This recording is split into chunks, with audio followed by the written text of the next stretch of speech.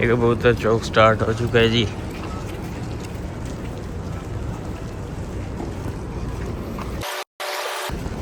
पाँच मिनट हो चुके हैं जी पूरे।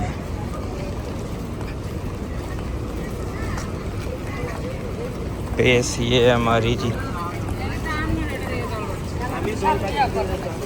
नॉर्मल से थोड़ी सी तेज़ है क्योंकि फजर का टाइम है।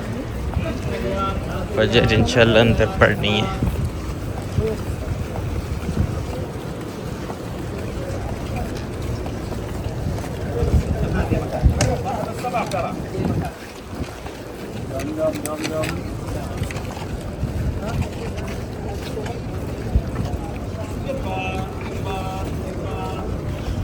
वो ये ड्रामेबाज। टैबलो वाला जो एजेंट्स डिस्टेंस बताते हैं वो इस पुल तक बताते हैं, ये जो पुल है।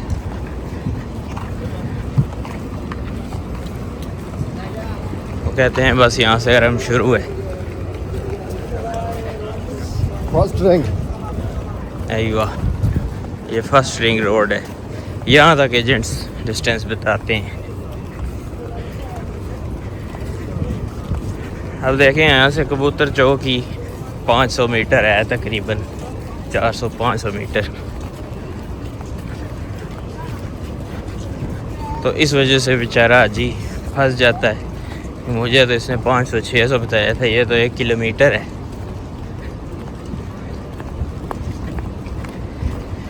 उसकी वजह ये होती है। दूसरा ये सैफ अलमजद अभी उनकी अपनी वेबसाइट पे जो क्लेम है वो 950 मीटर का है, और एजेंट इसको 600 मीटर बयान कर रहे होते हैं, 650। एक एजेंट की मैंने वीडियो देखी, उसने 7 मिनट में हरम पहुंचा दिया था। वीडियो कट कर कर कर कर के उसने पहुंचाया, क्या फ़ायदा। झूठ बोल कर माल बेचने वाले के बारे में बहुत सख्त वईदें हैं। इस वजह से ये वीडियो बिल्कुल अनकट बनाई है। इस पुल तक आपको दिखाऊंगा एग्जैक्ट कितना टाइम लगता है, क्योंकि इसमें मेरा कोई फ़ायदा नहीं है। ये चाल है जी हमारी, नॉर्मल से थोड़ा सा तेज़ है क्योंकि फजर का टाइम है।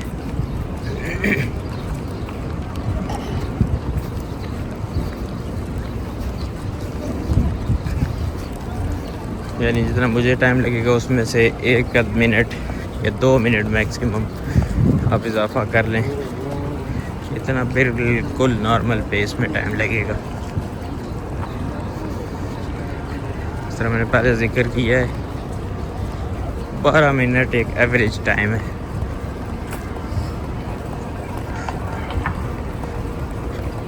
और अजान भी होने वाली है।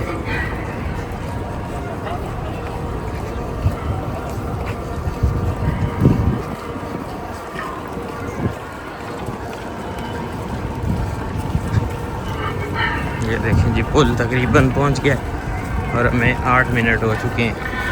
अल्लाह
तो उम्मीद है आपको समझ आ गई होगी।